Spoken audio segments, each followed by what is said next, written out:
Swing it, boys, swing for the fence. Shove it, boys, make 'em miss. Some big league chew and a baseball souvenir. Come on, sing with me now. The Joe is home, sweet home. It's roll, tide, roll. The Joe is home, that's right. Home, sweet home.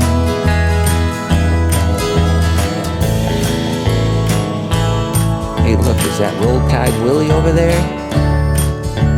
Blitz, Bama, Blitz.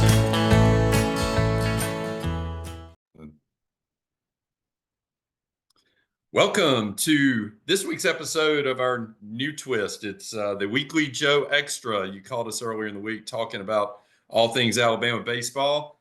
Here we are a few days later. I've got Roger Myers with me from the Southern office tonight. He made a trip down there on his way to Baton Rouge in the morning. I'm Paul Graham, and tonight we have a very special guest and our first Weekly Joe Extra guest, as we're going to call this.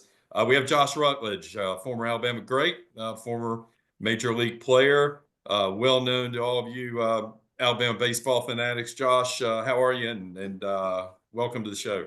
I appreciate you guys having me. We're doing good. Just enjoying it up here, trying to get some weather like Roger's been getting down there at the office. We're just not quite there yet. I just went outside to take the trash out and about ran back in and put a jacket on still. So it's a little different, but now we're enjoying it.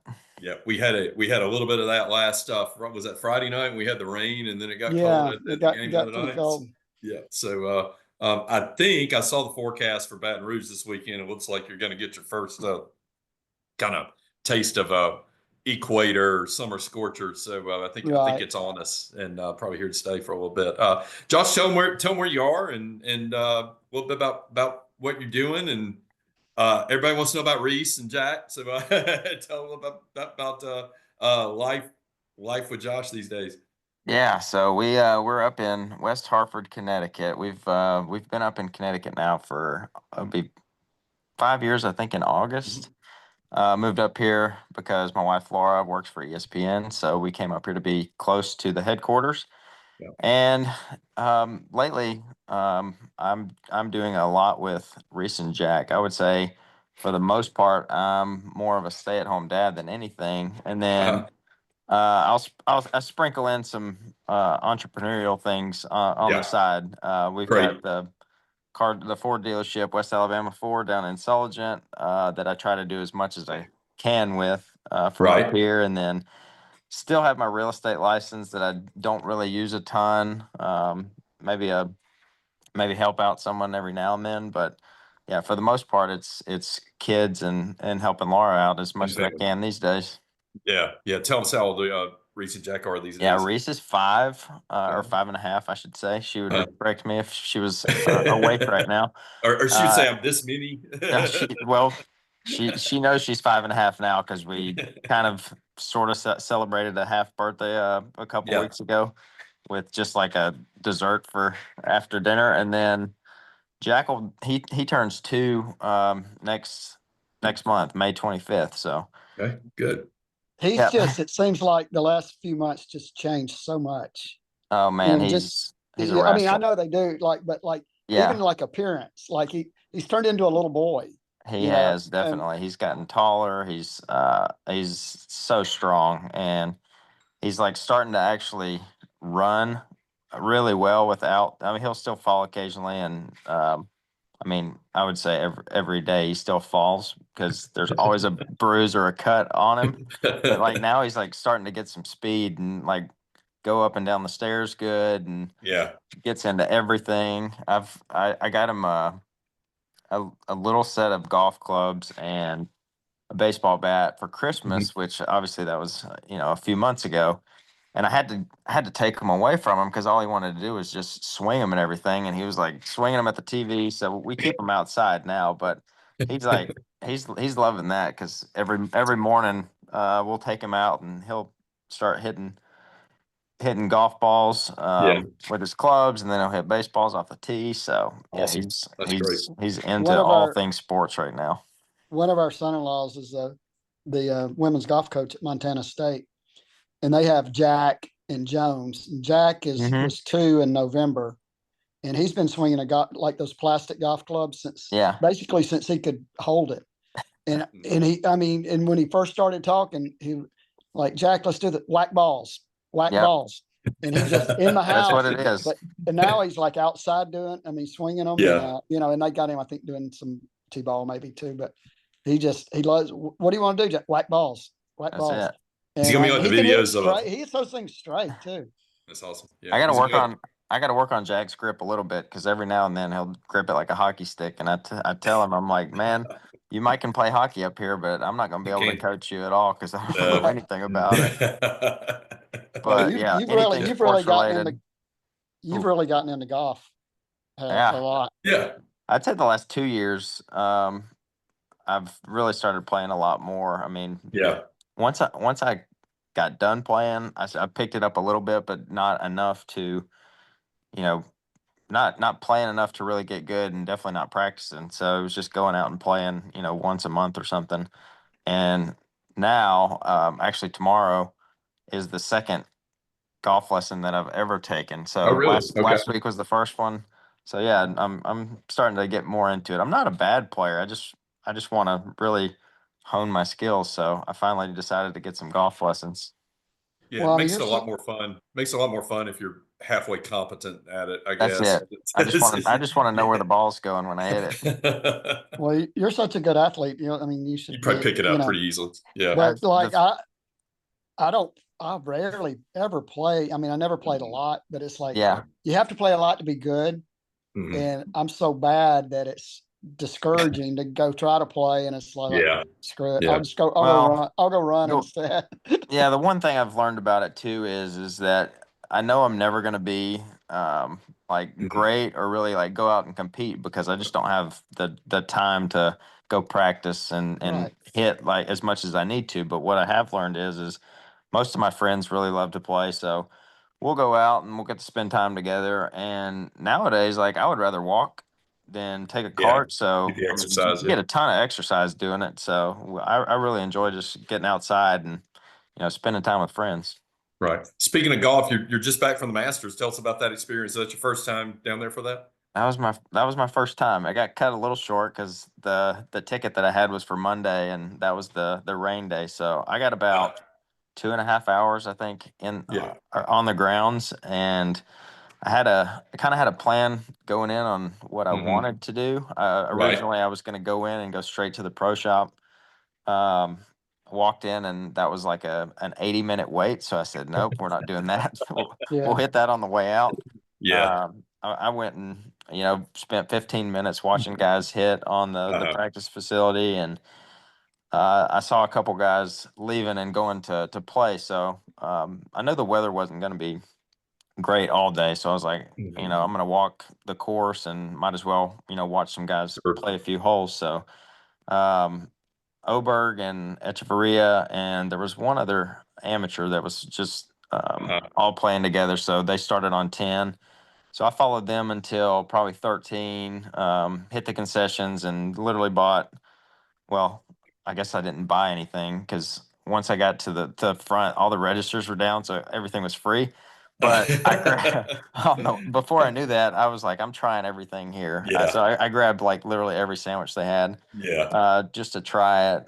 So I took a little break there, and then started going down 14. And by the time I got to 15, they sounded the sirens. Cut it off. So I had to leave, but I still got to see most of the holes on the way out, just like walking through the course. But never. I don't think you can ever have enough time there. No. But yeah, I'm already itching to go back. You ready to go back? Yeah, I got to go in. Went to the first round in 2019. It was the year Tiger won. Yeah, but and we got to see him come up 16. We were kind of camped out there, and you weren't thinking a whole lot of it. He was 1 over or whatever he was that day, and of course the weekend, he out. But it was fun to just see it all up close, and like you said, the concessions, and I don't know, the egg salad I think was probably my favorite. But egg salad's phenomenal. I like the chicken salad too, and I feel like the ham and cheese on the rye was kind of sneaky too. Yeah, pretty underrated. Pretty good. Yeah. I wasn't Yeah. a huge fan of the chicken sandwich myself, but I think that one had been sitting for a little while, the one that I got. Yeah. I was there in like 1990 or 91. I think longer one. Mhm. And one of my sisters lives there, and in Augusta. And He had a pretty good showing. yes, he did. I was pulling for him to make the It's the cut. last one. But Yeah. her father-in-law and her husband and several of his brothers are lawyers in Augusta, or were lawyers in Augusta, and they had always kind of had access to tickets, and I was able to go on on Sunday. On Saturdays. I'm sorry, Saturday. Okay. Yeah. And then so that was quite an experience. And they were in a smaller house then. When they ended up having 7 kids, and they got a huge house, and they started. It's always spring break, so they started rent it out. They rent the house out and go on vacation go on spring break. Yeah. Well, the kids are all grown now, and or the oldest is a senior in high school. But so this year, Alice and her husband went to Rome for 2 weeks. And I was like, well, your trips got a lot better as the kids aged out. Seriously. No doubt. But anyway, it's incredible. It's a special place. It really when I was is. walking the course, Dr. J was in our little group of people that was walking along. And there was a couple of like soap opera stars that my sister recognized that I had no idea. It was like that too. I saw Larry Fitzgerald there, random people, just a kind of random thing. You talked about golf. Were you one sport athlete in high school and growing up? Did you play a little football, play basketball, anything else? I played basketball until my 9th grade year. And then I don't know, kind of just decided that I wanted to just focus on baseball. I usually tell people I would have liked to play soccer in high school just to get out and kind of use it as conditioning, but that was soccer is the same season down south as baseball, so I couldn't do that. But yeah, both my parents being in medicine, they said no at a pretty young age to playing football. To football, yeah. So neither one of us really got into that. So yeah. Jockey's brother Michael was a great player as well. That's right. Played at Mississippi State, right? He did. He played at Mississippi State, and then he played his graduate years at Samford. Okay. Or graduate year, yeah.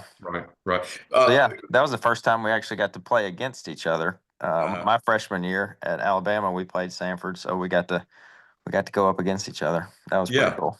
Yeah. So the high school baseball in Coleman, Hartselle, Coleman, all those schools up in that serious business, right? For sure. Talk a little about some memories of your high school years up there. Yeah. I was super fortunate because I've fully believe that my head coach Brian Bowen and now the current coach Brent Patterson, who's now been there for I don't even 15-ish years, probably 15 or 16 years.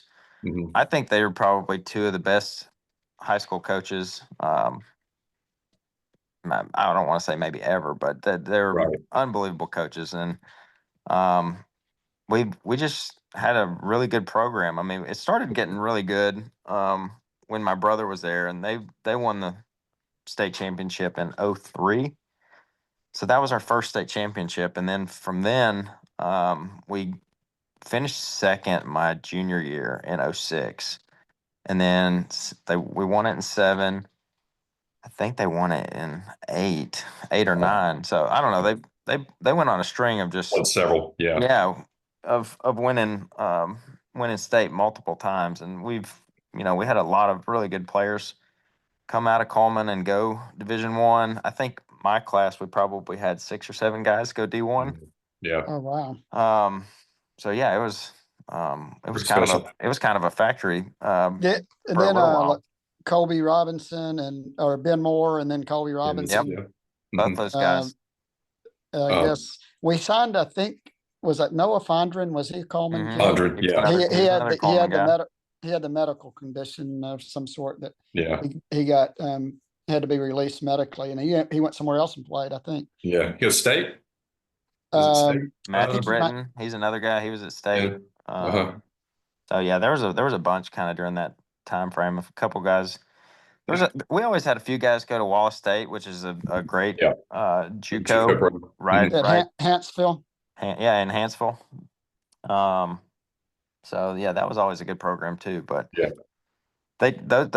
our coaches just did a really good job of getting everyone ready for the next level. Like I can remember, going even in high school, like we would do 2-a-days. We'd have 6 a.m. workouts and then go take ground balls and stuff before school, and then come and practice after.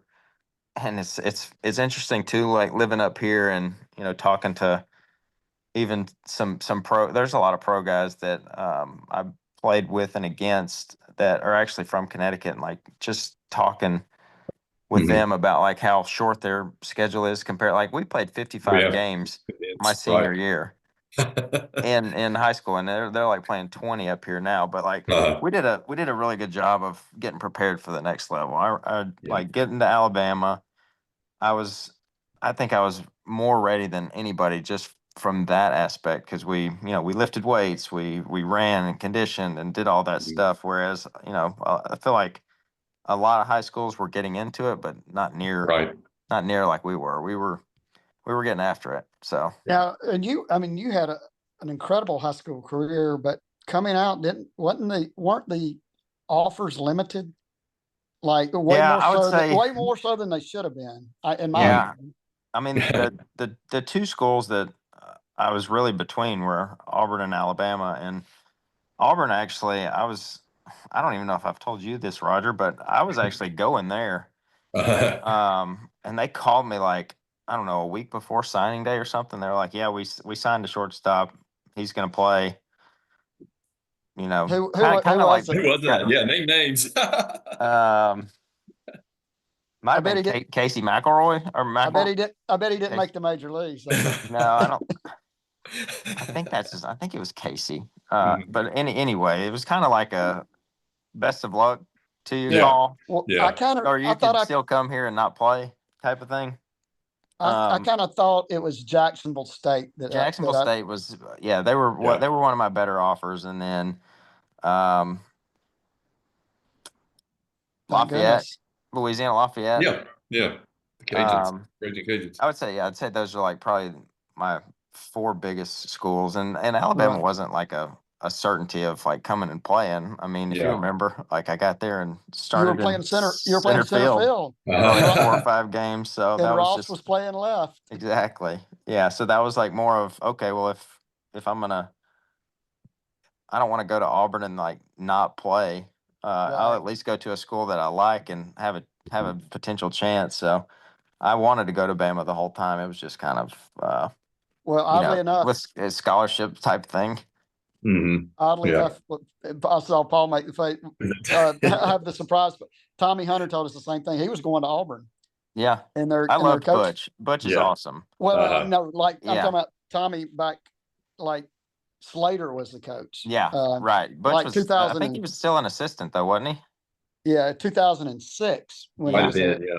And they changed coach. He was going to go there, and they changed coaches. Yeah, and to Renfro. Yes, to Renfro, and they called Tommy and said, we don't have a place for you. So, and he's from Indianapolis. He said he asked his dad, who's Auburn's biggest rival? Said Alabama. He said, well, I'm going to Alabama. Savage. I love it. And he said, and he hates them to this day. That's hilarious. We got 2 hours of stuff like that out of Tommy last week. That's amazing. That was great. Yeah. So you were at Alabama 8, 9, and 10. What else? 8, 9, and 10, and 10. Yeah. Okay. Yeah. I guess graduated in 19. 19. Yep. There you go. Like 20 or what year was it? Yeah, 2019. 2019. Yep. Okay. Yep. Awesome. Very cool. I had always planned on getting that done. So there was no question you would finish. I mean, 2010 was the the Clemson regional, I guess talk about that a little bit, how that ended out. Well, it wasn't fun because that was the second year that Clemson had beat us out in either a regional or a super. I mean, it definitely was worse our junior year because it was a super, and we were that close to going, but it was so fun. Like we had such a good good group of guys, good team. I mean, we could always I don't know, I feel like all 3 years we were there, we could really compete with almost anybody. Yeah. Y'all had some hosses. Yeah. Yeah. I mean, it was good. Even even my freshman year, we had some guys that were awesome leaders. Our coaching staff was great. We really they did a good job of putting those teams together. So it was fun. Yeah. So you think about that, like 8, 9, 10, and you think about like the evolution of this university. I was there, and Roger was even there before me. I was there 88 to 91. So I mean, you're talking down the road here a little bit. As Nick Saban comes to town 2007, you get there 08, you're there 8, 9, 10. Some great. I mean, could you kind of feel that change come into with the university and it kind of building momentum in other programs as well? Was it? Obviously became a big, it kind of became a national showcase every Saturday when that team came on, right? Yes, for sure. I mean, he didn't have the greatest first year, but obviously after that, he put on a show for a long time. It was 8, 9, 10 were pretty. Yeah, 8, 9, 10 were pretty good. He made Saturdays more enjoyable because our Saturday morning workouts and scrimmages were not fun. So we had something to look forward to after conditioning on Saturdays in the fall. So I appreciate Nick for all his years and giving us some hope after we got done those days. No, it was awesome. Leave workouts and head to the tailgate. Yeah. Yeah. There were certain days we would leave practice and we could literally barely walk because we just finished up like a hamstring circuit. So we're trying to climb Bryant Denny's steps to go to the football games. But no, it was awesome. I'm very, very glad I was able to be there during that time and witness that. Yeah. You're yeah, go ahead, Roger. Yep. My freshman and sophomore years were 78 and 79. It's good years. Back-to-back national championships. That's right. Yeah, that's pretty solid. Yeah. That's a good way to start your college career. Yeah. We weren't great. My football years weren't great, but we did win the SEC basketball tournament 3 straight years while we were there. So we were, it was kind of the Wimps of heyday, I guess. Yeah. And it's good to see them come back too. It is too. The last what 4 or 5 years now. Yeah. It's Oates has got them. They're awesome very, program now. Very well rounded. I mean, now they got a national profile, and I mean, I think you'd be very pleased. I know you probably don't get your eyes on the Alabama team much, as we talked about in the green room, as we call it, but I think you'd be pleased with the way this program is being run these days, don't you think, Roger? It's probably a yes, very it's fan friendly. It's a fun brand of ball to watch. Yeah. It's the guys have a good mindset. They're likable. They're approachable. It's a really good time, I think, to be around Alabama baseball here. So I think you'd really. Yeah, I haven't had a chance to really meet any of the you players. You need to get down when you coaches. can. I know. But what I will say is social media nowadays it does such a cool job of giving you like an inside glimpse of their personalities and just the highlights and things like that. Even like a post game speech or something you'll hear. Mm-hmm. In the outfield. That kind of gives you a taste of what the program's like too. So that's kind of all access. The new kind of like all access, like they do the NFL. Exactly. It's cool. Training camp thing. I wish the fans in the outfield were more of a thing when I was there, because it seems like they're having. Yeah, seems like they're being pretty rowdy out there, and they've been great. They enjoy it. In fact, I thought about. I'm going to get with some of those guys, and one of these extras get a bunch of the Ragers on and let them do their own. So I think they'd enjoy it. The new baseball SID, Nick Ciceri, or I'm not sure of the correct pronunciation. He's just done it's his first year, and he's there's been a noticeable difference, and mentioned it to him, and he said that like he's just trying to put a fun spin on it, and give everybody kind of an inside. He said, baseball's fun. It needs to be fun. And he's just done a terrific job of like you've noticed it. You're just the little features they have, like just different things, or they'll have the guys talk, or just show them doing something silly, or it's really helped a lot. I think. Yeah, for sure. I've enjoyed watching it. I was watching one, an hour ago, and it seems like they're really enjoying it and having a good time with it. So yeah, baseball. There's so much camaraderie in baseball. I mean, it's a long season. The days are longer. You play, like you said, 50 something games, and whereas like football, and I mean, they're all together. They got 10, 12 games or whatever.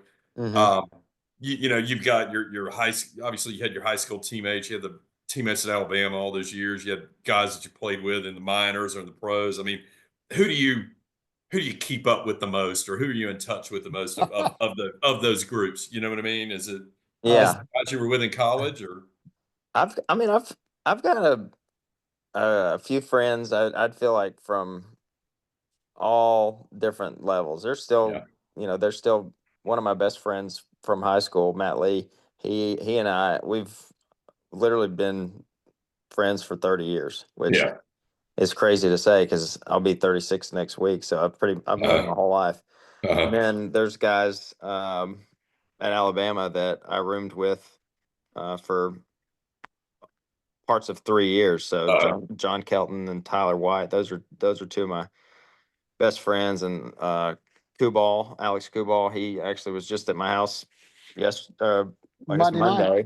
Monday visiting. Hadn't seen him in probably a year or so, but he had to come out here for some work, and it was good that he got to stay with us and meet my children and play with them. So that's special. Cool. But a lot of pro guys too. I mean, some are still playing, so I don't try to bug them or anything during the season. But a lot of at this point are either at the end of their career or just retired. And some of them have gotten into coaching now. Jordan Pacheco actually was one of my really good friends in pro ball. He and I spoke the other day. So yeah, I would say the ones that I'm really close with, I still keep up with quite a bit. But that's just kind of how baseball is. Like you meet so many different guys along the way, and you just keep up with it. It becomes a family. You and DJ were really tight, right, LeMahieu? Yeah, DJ and I mean, I haven't gotten to see him in a long time now, but yeah, he was always a good friend of mine. And Arenado, like it's been unbelievable to follow his career and keep up with him. Guys that are still going and all too. Just still doing it at a very high level. So that was cool. Charlie Blackmon, he was another good friend of mine that actually just retired last year, and now he's doing more like front office stuff, I guess, for Colorado. So he's taken on I guess a new career inside of baseball. So it's Chuck Nasty. It's fun to see. I know it. People may not know you're back after you got out of Alabama. You got drafted by the Rockies. Pretty excited about that, thinking about playing in that thin air when that happened. Was that definitely as a hitter? Yeah, that's the first thing I thought. I was like, man, everybody says that's a good place to hit, so let's try and play well and get up there as quick as we can. Right. But no, it was cool. Like it was one of those moments where like it was around the time where I had really started, I followed the Braves when I was young, and that was my team. But as you get older, like you start to really love certain players and know them better throughout the league. And Tulowitzki was one of those guys. So I was like, oh man, I'm getting drafted the same team as his he position. is. He's awesome. So no, that was just that was cool, and I was very excited about it. I kind of had an idea of that was potentially the team that was going to choose me just because the scout Damon Ionelli, he became a good friend, and he and I actually still speak every now and then too. So he was a good dude, and really liked me. So yeah. Yeah.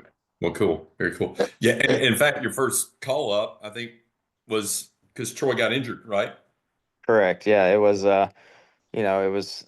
I guess 20, bittersweet. I mean, you don't want to see a guy get injured, but at the No, same time, no. it helps your career. So yeah, he was already actually on the DL at that point, and the guy that was kind of filling in for him during the All-Star break, he something happened where I don't know if he was just dealing with a lingering issue or something, but Right. yeah, that's a lot of times, how it how you and get it, how you get your shot. Yeah, So you somebody. shot. Well, you get exposure, and others see you, and Hmm. if you're not, you're not going to play in front of Troy Tulowitzki, but somebody's going to trade for you or something. I guess that's Exactly. Yeah, and I dealt with that a couple times in my career too. So that's um, part of it. I feel like I got to see most of like the things like that, whether it be the trade or Rule 5 or right. um yeah, I off remember, season trade, mid season trade. What Yeah, that's yeah, what I was gonna say. Yeah, yeah. Walk me through getting traded in the midseason when you show up to work one day and then you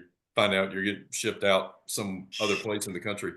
I'm trying to think. The mid season trade was in 15. I was out Okay. AAA with Anaheim at the time, Salt Lake Bees, and I think I had just like showed up to the park or something, and I want to say the manager called me straight in, or maybe it was after BP. The Mhm. details are kind of fuzzy, but Yeah. yeah, they basically call you in and be like, "Hey, you got pack it up. you got traded. Best of luck to you." Um, no, it was yeah, it's definitely odd. Yeah. But at the same time, like you're kind of used to it because like Yeah. even going to spring training and then going to the season, like it's not like you're packing super heavy. Like you're making it to where everything's pretty accessible and you Pretty can kind of mobile. Yeah. put it all together pretty quick. So it's not as hard as you would as it would seem, unless you're a player that has been around for a long time, or Yeah. an older player that has a wife and kids. Got Like at that, family. Yeah. yeah. Yeah. I mean, at that point, I was married, but we didn't have kids, so it's not like I had to Yeah. figure out that part of it. Yeah. So it Yeah. wasn't So as it's difficult. not like it's not like the HR guy comes in behind you and well, here's your moving package and here's where Yeah. you kind of got figured out yourselves, I guess, or they. Pretty much. I mean, if there's some stuff that you have that you don't necessarily need, then Yeah, they'll ship it for you and that's kind of good. things like that. But Yeah. yeah, it's I'll Yeah. never, it's I'll definitely never a forget. weird feeling. I'll never forget getting that call in 2012 that you were going up, Uh-huh. and then, I mean, you played like the best player in the world for about Yeah. a Yeah. month. I wish I could have sustained that. Oh my But God! I mean, yeah, that was incredible to watch. I know. I mean, you were crushing it. You were killing Yeah. it, and that That was was funny. fun. And that was 2 years after getting drafted. I mean, that was Mhm. incredible. Yeah. Pretty quick Um, rise relative, especially to today, right? I mean, it's Yeah, full rise. fortunately, like I had a good year in 11. The first half of the year was not great, and then Mhm. the second half of the year in high A, I just went on a tear, and that kind of Mhm. continued into the next year. The first half of the year in Double A, I was playing well, and I mean that's another thing too is like you do have to perform to get the call up for the most part. Right. So I was fortunate to be playing well, and then yeah, that just kind of carried over. I feel like I felt like the call up for me was at the right time. Like I was definitely nervous, but at the same time, I felt like I was ready just because I had been playing well for a long time, and I felt like I'd kind of you, found my swing and Found it. found Yeah. myself. So I didn't put as much pressure on as I probably could have. Mhm. you were playing with Mathis. Hmm. That Yep. that what Yep. was that year when you and Mathis were like leading the league in everything between the Yeah, two that of you. was that was When that was high 11. when he got his hand Well, broken, he was That he was got hit by a high pitch and broke his hand. high 11. Yeah, he got hit out in Rancho Cucamonga. That was That's fun to say. I know it. I can remember because I think I was in the middle of like a huge You were on a tear. hidden streak. Yeah. It might have been the game that I got, like, I think that game I was at like 28 hits or something. And he ended up, I think, breaking it that game. Mm. But yeah, he was playing really well, and we were also teammates again the next year too in Tulsa. So that was pretty cool to have a good friend next to me that I knew really well, and yeah, Right. that's fun. Yeah. So oh, I'm sorry, Paul. You go ahead. You were with the Red Sox, and didn't you get Rule 5 to the Giants or something, but then you ended up going back, or was it back to Colorado? Was it back the other way? So I was with I don't know who I was with. I think But Colorado. it got I think Colorado was because of Rule 5 or something. I think I was going to go back to Colorado, but yeah, I got Rule 5 to Boston. What was that? I guess was that 16? It was either 16. 15. No, 15. I got traded over there, so it was either 16 or 17. Okay. But yeah, that was. I mean, that's kind of strange too. Like you're still like a little bit, I guess, nervous doing that, even though I had been there for at least part of a year. I don't remember which year that was, because 16 I had a knee surgery with them, with Boston, and then here it is. I found it. Yeah. So December 8 of 16, the Red Sox selected you. Okay. So yeah, so the 17 year was my Rule 5 year. Yeah, 17 year. Yeah, that's right. And then you had knee, you had hip, you had the concussion. I had hip and concussion in 17. Yeah, the hip was like it's the one that ended my year because I had to have surgery, but the concussion was the one that really like was worse, because it was I went in, was it Labor Day? Mm-hmm. We were in Chicago playing the White Sox, and Pedroia got hurt in like the second or third inning. So I went and played second, and literally the first ball was just a Texas leaguer in front of center. I go just lay out full speed. Don't hit my head or anything, but I landed so hard I just jarred, and I had a previous concussion in high school. So once you have one, you're kind of prone to have more.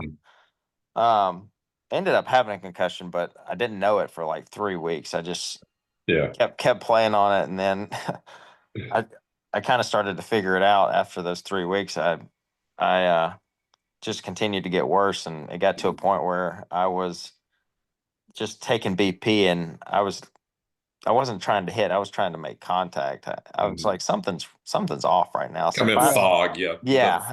I'm like, I've been a pretty good hitter for a long time. I shouldn't be just trying to make contact here. So we went and got tested, and sure enough, I had a pretty good concussion. So we took off there and worked through it. And on my rehab assignment, where were we, in Toledo? Something like that. So I had probably already been out a month or so. I go out on my rehab assignment. I'm playing third base, and I get out there, and I can't remember how many innings I played, but there was a point where we get 3 outs in the field, and I can barely like run off the field. My hips hurting so bad. So I'm like, well, I think my concussion's almost better, but I can't move now. So we went and got it looked at, and sure enough, I had labrum and no cartilage. So they ended up repairing the labrum. I think probably taking some bone spurts out, and they did something I think called a microfracture, trying to drill some holes in my hip, trying to create some more cartilage. But that put me out for a while. But 18 was a free agent, trying to come back that year, and I actually was still having concussion symptoms in 18. And it got to a point where I got released, but I was tired of being in the training room and just every day just to play that game. Yeah. That particular day. So it kind of worked out how it was supposed to, because Laura's career had really started to take off at that point, and we had been married for 5 years, and we're wanting to start a family. Start So family. it made it a lot easier to not try to get picked up by somebody else and just walk away. Right. Yeah. And I appreciate you and the Red Sox for the game changer that you that you gave me for my your old game changer machine that you had. Oh yeah, I know. I spent many nights in that. I did too. It finally wore out. It's quit working. It just quit on you. Overuse. Yeah. People don't think about it. I mean, it's the Major League season is 162 games, and you got spring, and it's another 40 a grind, man. Yeah. It's amazing anyone makes it through a season, and it plays as much as they do. I mean, it's tough, isn't it? It is, and that's really the hardest part about it. I mean, I definitely miss being around the game and the camaraderie, like you said, and locker room, like pregame, whether it be playing cards with guys or just having conversations, or just watching baseball. Like that was fun. Like the games were fun too, but at the same time, like it was every day. So that was something that really takes a toll on guys. And sure. I didn't get to see it from the side of doing the sport with a family. Like that's one thing that I kind of wish I could have experienced, playing and then, getting done and having kids greet you and things like that, like my kids.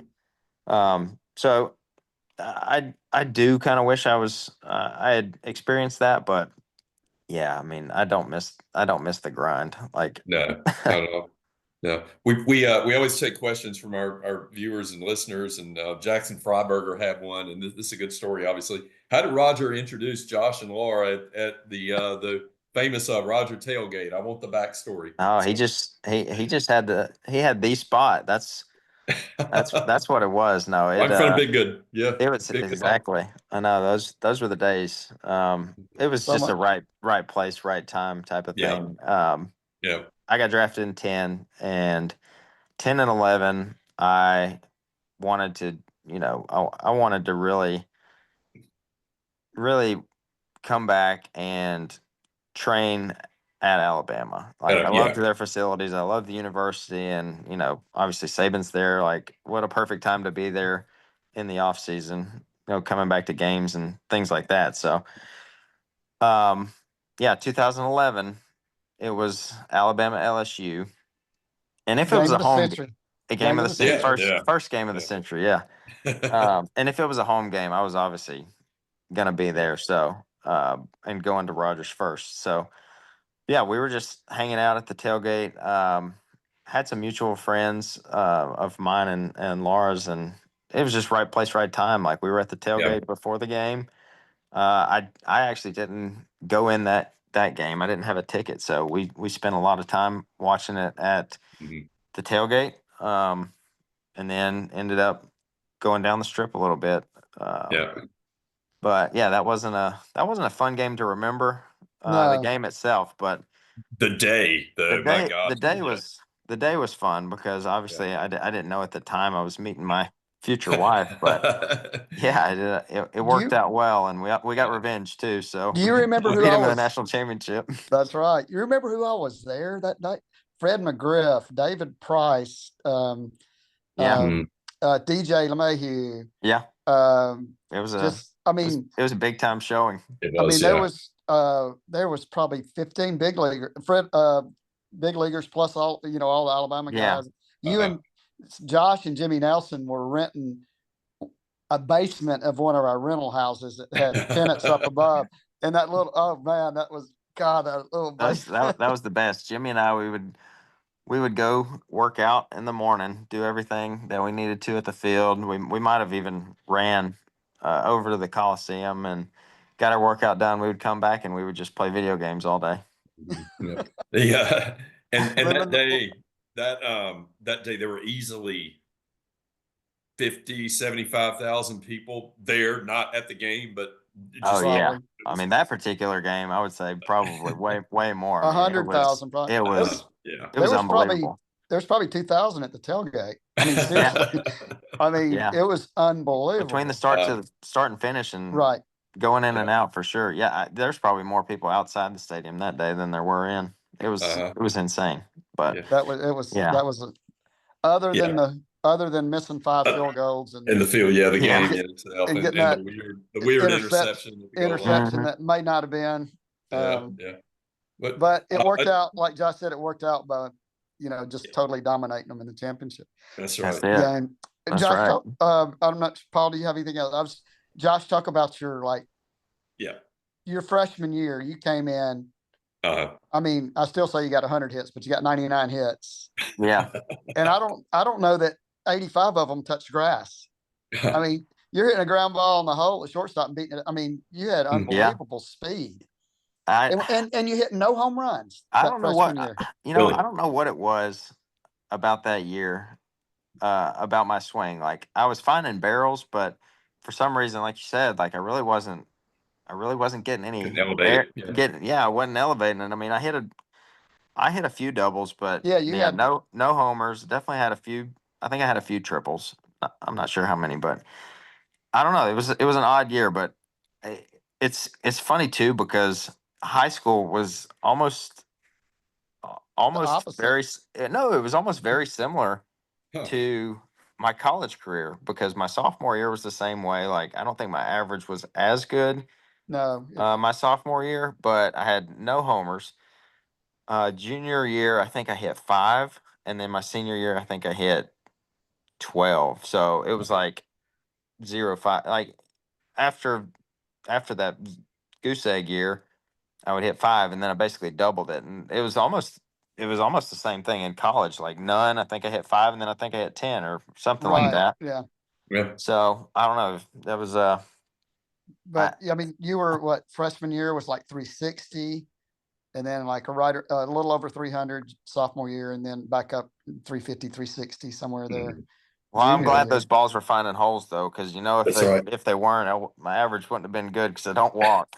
You do not walk. I like to see pitches that are in the zone and try to put good contact on them. So Duga hated you hitting behind him because he'd have a bag stolen, and Josh is swinging at everything. He swings at everything. I can't get a stolen base. Can't get my bases. Yeah. One of the same viewer, Jackson Freiberger, asked, "What was your favorite SEC park to play in?" I say besides the Joe, and maybe a funny moment that happened there, or funny moment. I would say my favorite place to play was probably Alex Box. I mean, LSU was unbelievable. Like I don't know, the atmosphere there is so much fun. We only got to go once, but I really like South Carolina's park. Yeah. That has a really cool setup. I liked the feel of it. I guess funny. I don't know. Funny story is probably at Tennessee. Like that was one of the places I hated playing, mainly because the fans were just right on top of the dugout, and they were just, and that was not a good weekend for us either. So they were just giving it to us, and probably. I think Matt Bentley took the brunt of it that weekend. I don't think he had a great weekend, and so I think one of the fans made a comment about teaching him how to hit in the parking lot, and he was like, "You know what? You probably could this weekend because I'm not touching anything." But yeah, that was a wild place to play too. Right. Having been, 15 years ago now, I mean, you think about all the new parks in the conference. I mean, Kentucky's new, Florida's new, we're new. Auburn's basically done a total updo of that place. And let's see, was the new box open? Was it? When did they open the new one? That might have actually been there. Maybe I was thinking that maybe it was might have been around their that first time year or a little after. Yeah. Yeah, right. You were definitely there before the big arms race in the SEC, where everybody's sinking money into everything. you know, Yeah. the dude is, you know, Duty Noble's incredible now. Is like, you know, it's probably better than any minor league park in the country at this You point. I know, think. that's I mean, I grew up going to Mississippi State Mhm. games because my brother was there, and I've seen videos and pictures of what it looks like now, and it looks incredible. Oh, it's Yeah, The one thing amazing. unreal. the one thing I'll say though is like a lot of these parks, some teams don't get the full experience because of when they play them. Like I Mhm. feel like we didn't get the full experience playing at Ole Miss because it was during their spring break. So Right. Yeah, yeah. like they didn't have as many people there, and I know that place is It's awesome rowdy. to play. Yeah. Like it can get rowdy, and same as Yeah. state. Like I remember playing at Mississippi State, and like and Kentucky as well. Like Kentucky, unless they've done just a huge renovation, like I feel like they didn't Mhm. have as many seats. Yeah. Um, Brand new It's brand new stadium. now. Brandon, oh Brand yeah, new see, stadium. yeah, so it's different now, but we played Mhm. at Kentucky and it was just like awful weather. So nobody was Oh, there. Mississippi State was the same way. Like it Mm. rained and oh, um that's the game when Kuba hit the grand slam yeah, and Brandon May had like oh God, like a 3 hour rain delay and a doubleheader. yeah. That So was we crazy. didn't yeah, we didn't get the full experience on some of those where I know that they're great ballparks and like a Yeah. lot of tradition, and so it definitely depends on um Yeah. when you get Timing. yeah, on timing on when you get to play these teams. Hmm. Yeah, you've been to the new Joe, obviously. I mean, you've been back up for. I mean, what's your favorite thing about it relative to what you guys played in? You know, in your I don't time. know. I mean, I don't want to say I'm envious that those guys get to train there, but the place is incredible. Uh-huh. Um, I don't know about what my favorite part is. It's just it's just awesome Yeah. to see that's what they get now. Yeah. How It's about the indoor facility compared to the y'all's cages underneath the stadium where the oh, ceiling? you didn't like our built-in water fountains No, from it the leaked, ceiling. Paul. It Yeah, leaked exactly. while they were We had hitting. It leaks. leaked on them all the Yeah, we time. were getting leaked on. We like to joke and say that was our Mhm. built-in water fountain. Shower. But yeah, no, it's obviously completely different. But no, Yeah, it's such a beautiful place now. They did it such a good is. job doing it. So I'm just proud for it. Yeah. And the crowds have been great. I mean, with this team and they, especially you get into the weekend, you get into like a Saturday, and then Tennessee was in town. It was a, you know, big. We had a really good crowd this last Saturday, but Hmm. the regional 2 years 20. ago was, I mean, Yeah, was probably the kind of the pinnacle. I mean, it's kind of the first, you know, it the really first was. time we hosted one there, and it and the weather again was terrible every night. We went to 1 or 2 in the morning on those all 3 of those nights, but Man, it I, really I'm I'm gave us something. I'm kind of happy though that I experienced that Joe, because there's no telling, how spoiled I would have felt going from Alabama to these pro stadiums. Like, I mean, there are some really nice minor league parks, but Yeah, there are also some dumps. so bad. Yeah, So I'm yeah. glad I got to see, that Joe as well too, because I didn't go in coming from an unbelievable place. Right. Uh-huh. Yeah. Yeah, so that Yeah. that was, I guess Uh-huh. that's a good way to look at it. Yeah. You know, the college games change so much. I mean, you mentioned guys that go to from Coleman and all that go to Wallace or other JUCOs. I mean, and now that's, you know, we're pulling a lot of guys from those places, and now you're Right. getting, as these young guys, you don't have as much opportunity because, you know, a freshman isn't as appealing as somebody that's already had 2 or 3 years under their belt, that you've seen, you got 600 at bats of film on, and you can, you know, bring them in. You know, think of the you like changes in the game. You like the way the game is evolved, or is it, you know, it's so much different from when you guys were there, and, you know, you showed up, you knew you were going to beat Alabama 3 years, you know. Yeah. Now it's, Yeah. now, now you You rebuild know, it every year. yeah, it's hard to say. Like, I don't know exactly what they could change or how they could change it to kind of make it a little better. I don't love the fact that, guys can just kind of up and leave Mhm. whenever they want. Yeah. But I also, I guess don't have a way to fix it for them either. So Yeah. I, I Yeah. can't I can't really Right. weigh in on that either. I just know something. It's probably not where they want it, and I hope that they get it to that point sooner or later. Yeah, for all college sports. That's a big thing in the media these days. Obviously, football's, it seems like the biggest of the sports that gets that. But yeah, I don't know. It's an interesting time for sure. It is, yeah. I mean, we're seeing it right now, like basketball. With now the basketball season ended, and guys are going to their, like their fourth teams. You see a lot of guys in baseball, and they played at a JUCO, and I mean, you got to go somewhere after that. Maybe but they may have started somewhere, and then went to the JUCO, and now we're at our place, and we've got guys like that. So it's a little different in baseball, I kind of feel like, and then it feels like basketball is the one that is just bizarre. I mean, you're seeing guys that are 5 years, and now you schools, got I know rules. They may get 6 or 5 or whatever. It's definitely more pro now than it is college, and even, I don't know, I guess even beyond pro at that point, because these guys are, it's almost like they're a free agent every year. Unrestricted free agents. Yeah, I mean, you had rules in pro ball. And there are none now. It is. It's a Wild West. Yeah.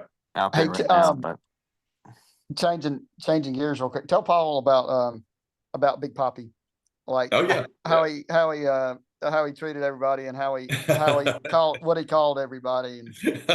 Oh man, he treated everybody really well. Like I always like to tell people, like, for as good of a player as he was, and good of a hitter as he was, like he was a really good dude. He treated, whether it was another veteran or whether you were a rookie, like he was a really, really nice guy. He had obviously an unbelievable career in the big leagues. So anything that he would say baseball related, you wanted to listen. So, the stories that he would tell, and just talking about hitting, like you just he just kind of made you realize, like, oh, this guy, like he's really good, and I'm never going to be that good, because I couldn't think like he could. So even just listening to that side of it was awesome. But yeah, the one caveat that in saying all that is, like, even if he was nice to you, there's probably 100% chance that he didn't know your name. Like he just wasn't that type of person. Like he spoke well enough English, as you can tell now, in his post career, doing TV, but it wasn't the best. But yeah, he did not know people's names, and you might have seen the story that Pedroia told a long time ago. They had probably been playing together, I don't know, 10 or 12 years at this point, and Pedroia's he's warming up because the third out had just ended. He's hitting first, I think. He tells the story, and Poppy's always hitting behind him, and the pitcher's warming up. The catcher, like, kind of kicks one in warm-ups, and it rolls over to Petey's foot. Petey throws it back to him, and the catcher's like, "Thanks, Dustin." And Poppy comes up to him, and he's like, "What do he call you?" And Dustin was like, "Dustin." And he was like, "Well, why do you call you that?" He's like, "'Cause that's my name." It's like, dude, you've been hitting behind me for 12 years, and you don't know my first name. Yeah, that was just the type of guy he was. Like, awesome dude. But yeah, he. What did he call you? Kid? Oh, what did he call me? I think he just called me Ruddy. Mm-hmm. Okay, I'm trying to think now. That much. Yeah, maybe. I mean, that if he called me that, though, it was probably because whoever else I was talking to at the time called me that too, and he just picked up on it. I don't know if I saw him out on the streets today, he would remember me, but he would remember my face, but I doubt he could put a name to it. He could put a name up. Yeah. Your Awesome favorite guy, I mean, though. obviously, I mean, he was a Hall of Famer. I mean, you played Pedroia was a great MVP. You favorite player? I mean, in any of the organizations you played, maybe a favorite. Pedroia was definitely one of my favorite players. He was just, I mean, the guy was so good, but he was so gritty and hilarious. Like his humor, like he's very funny, and he knows it. But Todd Helton, he's also he was another also Hall of one of Famer. my favorites. Yeah. But he's also hilarious. But his humor's like very dry. Like he was almost like Jim Wells type of humor. But yeah, I would say those two guys were two of my favorites Very cool. Very cool. to be a teammate of. Yeah, they were fun. Great. All right. Well, good. Summer approaching. Big plans for the summer at all? Yep. Oh, what do we Laura got? gets a break. We Maybe got, Laura doesn't get much of a break at anything. It doesn't seem you like. know, this is definitely her down time of year. Yeah. Well, I say that, and she was just gone a week for the Masters, so Yeah. she's picking up sports a lot year after year now. So football ends, and Yeah. this is the one event, I guess, that's not football related that Right. she's now doing, but that's not something that, you know, they Yeah. ask you to do it, you're not going to turn down that. No, So you got to do that. Yeah. yeah, she just got done with that, and now we've got the SEC meetings are next month in Destin. Yeah. So Kind of usually the end of the month. Yeah. yeah, so we'll be down there for that, and obviously my parents, they're down there a lot. They've got a house down there, so we'll see them and, you know, see family and hopefully some Yeah. friends and stuff. Good. Other than that, Laura's taking me to Vegas at the beginning of May for a kind of a late birthday. My birthday's next week, so she's taking me like on Awesome. a birthday trip out there, play a few rounds of golf and see some shows and have some nice dinners. So That'd be fun. other Lot of than fun. that, I can't think of any other summer trips that Really we've got downtown. yet. Yeah, good. We'd love to get you down to the Joe sometime for Oh man, I a know. weekend. If not this year, we'll plan on next year. I know it. I miss being down there. I tell her all the time, like, hey, I know we're up here right now, but as soon as we get a chance to Mhm. live elsewhere, Yeah. Birmingham's probably in our sights again.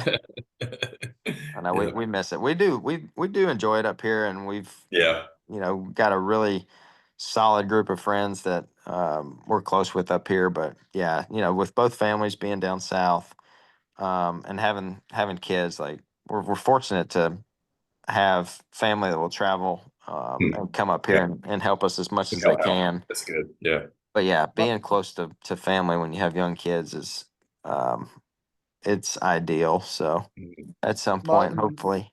Mother-in-law's a saint, and she's Oh, she's amazing. Yeah, she comes up all the time and is a huge help. So she's, you know, she helps with the kids in every facet, and even just doing stuff around the house. And she's gonna be one of the main reasons I hopefully one day get to scratch, because I would not be able to play as much golf as I as I do now Yeah. without her help. Yeah. But yeah, no, Right. my parents Well, come up as a decent amount, but not near as much as my mother-in-law does. So or Cheryl and Tony still working some though, right? yeah, Or mom's still working. Mhm. Dad is, I mean, he's technically retired, I guess, yeah, but kind of not really. Like he goes into the hospital, I think, once or twice a week just to, Mhm. you know, read some charts and stuff and Yeah. keep his license active and just give him something to do. right. Yeah. I don't know, he's busier now though than when he was working. You know how it Yeah. is. It's hard for doctors to yeah, shut You it off. retire and then you're like, what do I do? But Yeah. It's hard for them to shut it off. Yeah. yeah, And Really hard. is your mom still at the hospital in Birmingham, or is she? she is. I mean, yes and no. So she was with St. Vincent's for almost 20 years, Mhm. and then she still works. I guess they're not St. Vincent's now, though, right? It's part of UAB They just now. got UAB just bought them. She does more on like the now I'm blanking on the name of the company, Mhm. but it it has a lot to do with like their computer programs and stuff and implementing Yeah. the systems and stuff that they Yeah. use. So Epic or Cerner or one of those Yep, Yeah, I think it starts with an A, but Okay, yeah. Paul runs Grandview Ascension. Hospital. Ascension. Yeah, that's Oh, yeah, it. yeah. Ascension Yeah, was the parent of I don't know That's why I blanked on that, but yeah, she's with Ascension. okay. Yeah, yeah. And I don't know. I mean, she's been saying she's going to retire for 5 years, but now she does a lot of her work at the beach and doesn't have to Yeah. go in every day. So it's like, Extend the career. I can kind of keep doing this if I can do it from here. So Yeah, that's cool. yeah, Very cool. they're doing well though. That's great. Yeah. Well, we always will close our regular podcast with among other things, everybody kind of picks the weekend. We did it when we recorded Monday night. Reese is in bed. I expect it's 10:45 at your place. If Reese had the LSU helmet and the Alabama helmet right now, who's Reese taking this weekend? Oh, she's picking the Tide. There you go. She's a Bama fan through and through. That's her team, and I know that kills Laura because she's a Gator, but I've kind of converted her too, and she roots for Alabama a lot. But yeah, Reese, Right. she loves Alabama and any chance. Like, funny story, real quick. I walked into school the other day to pick her up, and her entire class had made, this was during the basketball tournament, her entire class had made like pictures of elephants and had Alabama like written on them. And I walk in and they're just screaming, "Go Alabama!" And the teachers up here are like, "What is going on right now?" Because UConn's a big deal up here, and UConn, the men were still playing, the women were obviously still playing because they won it, but yeah, they're like, "What is this girl getting these kids into cheering for Alabama up here?" But yeah, it was hilarious. She's a leader. She's a leader. She is. Obviously. She definitely is. She's a superstar already. I mean, it's incredible. She's she's a special girl. There's no telling what. I mean, I'm gonna push as hard as I can to get her to play some kind of a sport, but I already know down in my heart she's probably gonna do something, whether it be behind the desk taking over for Laura or doing something on Broadway or something like that, because she's a performer through and through. Oh, no doubt. No doubt. Yeah, you can tell when you see her every week. She's better and better at it every week. Maybe at that point Laura will just be done with her career and just hand the ropes over to Reese and say, "All right, take over." Well, That'd great. be awesome. Yeah. Well, Josh, we appreciate it. Thanks for spending an hour or so with us tonight. Always good to catch up with our former players and join us again some other time. We'll chop it up a little bit about the baseball team. In closing, best shortstop in Alabama history, you'd have to be right up there. What do you know about the one we got right now? I don't know. I hear he's pretty good. It seems like he's putting on a show, so I don't know. It's fun to watch. We can tell you that. I'm rooting for him. I don't care. I mean, I hope anyone can have as good of a career as I can. I root for it because all that means is that team has a chance to win. And at this point, like I grew up an Alabama fan, and I obviously still will be for the rest of my life. I like seeing Alabama athletics be great, and get back to winning and winning championships. He's really special. But Justin had talked about this the other day. So we all know Duguy's the all-time hits leader. Andy Phillips is right behind him, and Josh is sixth, I believe. Six, okay. But he's only about 6th or 7th, I think you said. But he's about 40 behind Duguy, and those guys all played 4 years, and Josh played 3 years. Yeah. He said I'd have smoked him if I'd have played 4. Well, Obviously, he would have. I mean, with the years that I had, I would have had to get half as many hits as I did in each year just to tie it. So yeah, he's got me there, but he knows. No, you would have. I mean, yeah, that's because I didn't. That's because I didn't walk. No, he walked. You didn't. There's a certain amount. There's a very limited amount of guys that have had 100 hits in a year, and you had 99 freshman year and over 100 your junior year. Yeah, I think I had 112 my junior year, something like that. I can't remember the junior year. I didn't have the best season that year, but it was better than your sophomore year. That's what I meant. No, sophomore year. Yeah, sophomore year I didn't have sophomore year was the best. That 2010 team. I mean, Clay Jones, Ross, you, Yeah, Jake. it's a great team. Yeah, I it mean, was a solid group of guys. Mathis, and 9, not 10, right? 6, 7, 8. Yeah, Mathis was left after 9. But man, y'all were loaded. Y'all had some big bats. Yep. We could swing it. Swing it. Yep. Well, good. Well, thanks again, Josh. We really appreciate it. Mean to keep you up too late tonight. But, all good. I appreciate it, guys. And we'll do it again sometime, folks. I hope everybody enjoyed this special episode, the Weekly Joe Extra, our first kind of off course. We'll keep trying to do these with different topics and try to fill your week when you've got that 48 or 72 hour void between our weekly recording and the series starting. We go to LSU this weekend. Roger's on the road there in the morning, and I think he will have plenty of insight when we talk about it again next week. Thanks to Roger. Thanks to Josh. Thanks to Peter Slight and Camp Lynn, who will carry us out here with our theme song. And we'll see you next time on the Weekly Joe Extra. Tell Laura hello. I will. Thank you, guys. Roll Tide. Okay. Swing it, boys, swing for the fence. Shove it, boys, make 'em miss. Some big league chew and a baseball souvenir. Come on, sing with me now. The Joe is home, sweet home. It's roll, tide, roll. The Joe is home, that's right. Home, sweet home.